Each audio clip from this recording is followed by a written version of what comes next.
In this video series, we're going to talk about how to write impact letters and the different types of impact letters that, with your therapist, you might decide to write to your son or daughter. Let me first introduce the team.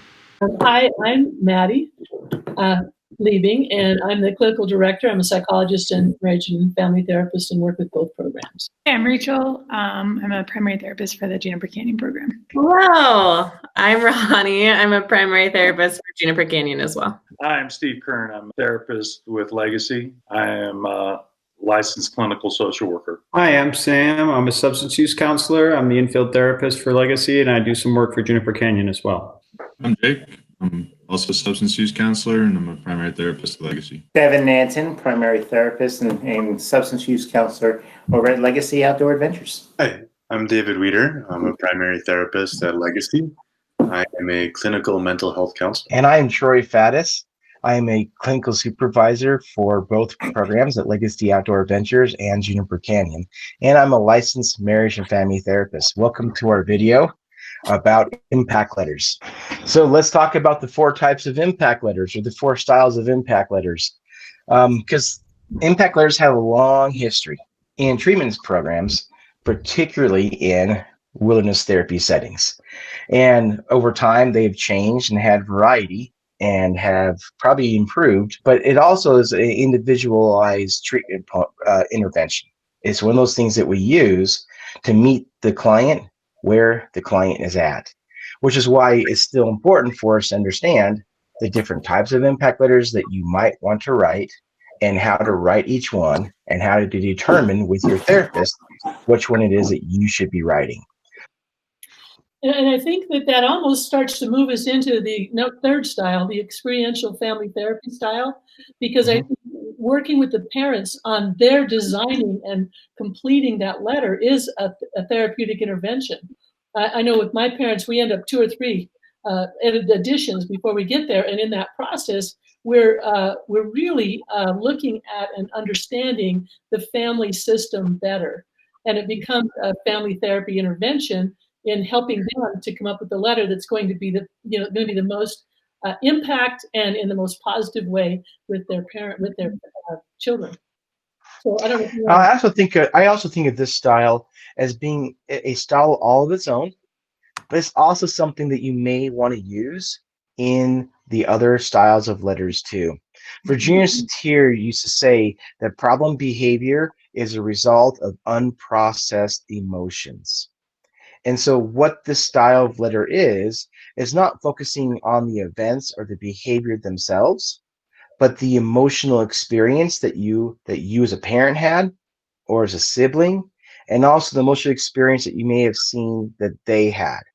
And I also encouraging them to respond not just on the details or the content of what was said, but to respond by reflecting on their own emotional experience as they read it, as they read it again and processed it, and to also try to reflect back to you as the writer of this letter what they imagined you felt writing it and anticipating their response.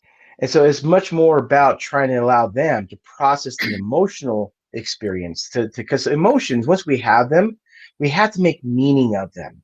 And that's why we have the behavioral reactions that we often do to emotions. And depending on what type of a meaning we assign to those emotions, that's also why sometimes our emotions end up being in control or in the driver's seat. And just being able to acknowledge that may have happened, or that is what happened in that moment.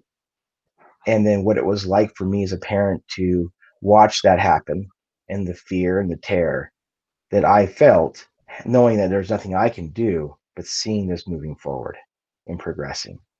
But it's really about how I feel, how I felt, and how I responded to those things and the meanings that I made from my emotional experience. Absolutely. One of the things that our clients, both the men and the women, they're already set up to feel and experience guilt and shame. They know all of the things that they've done. They know, like, the events, they were there, they experienced it. What they're not prepared for is to hear your emotions, how it affected you, how you experienced it, because they have tried to divorce themselves from this idea that you are experiencing it. Again, they're in their struggles, they're not necessarily out to try to hurt you. They're trying to like live their life. And in order to do that fully, they have to kind of like remove you from the equation so that you're the fact that they're going against value systems, against like the family, the relationship, that they're injuring this.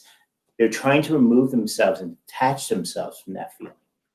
And so talking about, your experience of them going to jail, or not showing up at 3 a.m, or like taking mom's jewelry, or like the crazy relationship that they've been in. Hearing your emotional experience allows them to view and to look at their life through a different lens, and to experience it through your eyes, and to consider how it affects you in a different way that they haven't been able to before. They're used to the facts and figures. They have no defense against this is my emotional experience of watching you struggle. Yeah, I think what I would add to that is there's something so validating when a parent names, hey, when you were doing this behavior, I imagine maybe this is what was going on for you. And maybe, right, that those unprocessed emotions, those things have never been named, and the child has never been able to name or talk about those.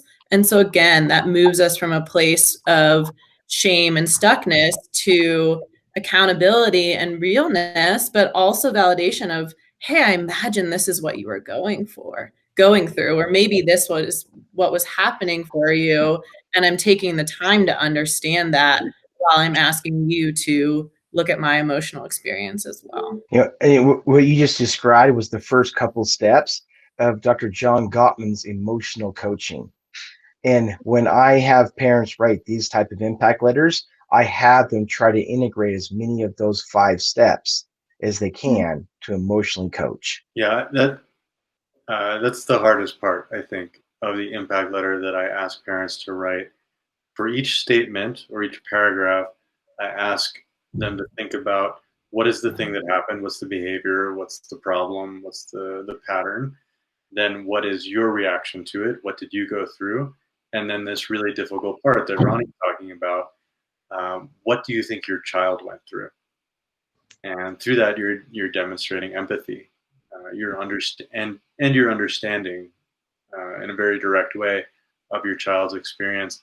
And what I find is that that is always what is most emotional for the person reading the impact letter, is when they see that someone else understands what they were going through, isn't just stuck in their own perspective, but can take their perspective. That's really powerful. I was just going to say along the lines of what Dave was talking about, like those are the hardest parts for the person reading it to hear.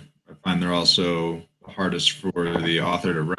Like often the first few drafts of an impact letter, that part is pretty minimal and requires the most coaching and suggestion on our part.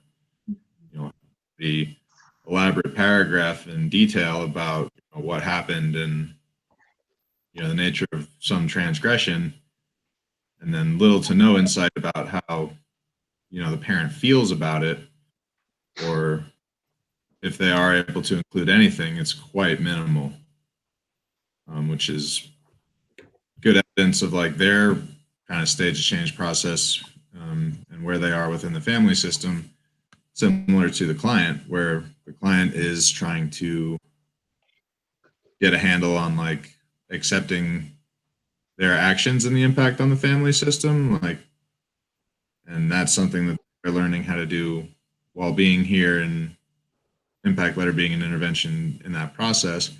Similar for parents, your own emotional identification and ability to communicate that to your child is kind of your learning process, and the beginning stages of this drafting process are usually quite clunky, and that's okay and to be expected. Typically, siblings is like, I feel angry, which doesn't even come close, to the emotional experience that you're having when child is engaging in the adaptive behaviors. Typically, siblings are usually predisposed to writing in this particular style and have the ability to get in deep with this particular style because they have been experiencing it. It hasn't been directly affecting them, but they have been watching the impact on the whole family.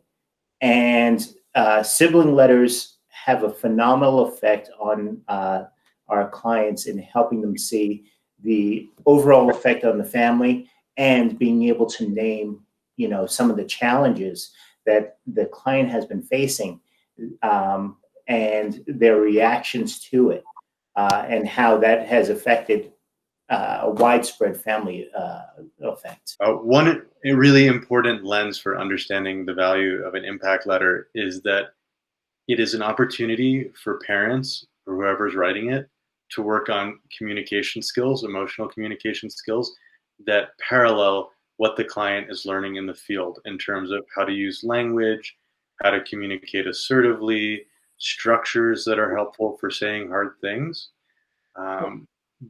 That I think is another reason it is so important to our work, is because clients are doing all this stuff with their peers, with their guides, and this is the one place that I can really work with parents. When I first get the first draft of an impact letter, I learned so much about the way that the family communicates, about the way that people talk to each other, and even the way people think. I really get a sense of what's going on in the family system. And then I can start to pull that apart and ask parents to look at that and point out, hey, when you say this in this way, it's not going to create the effect that you're looking for. It actually can be really problematic to your communication with your child. And then as we go through multiple drafts, we get to learn all these different things and experiment with different things. And the parents are pushed with their emotional communication skills. And that's necessary because we don't want to create an imbalance in the family system where the kid becomes very good at learning how to speak emotionally, and the parents aren't able to do that with them. So the parents have to come with them in order for this to work.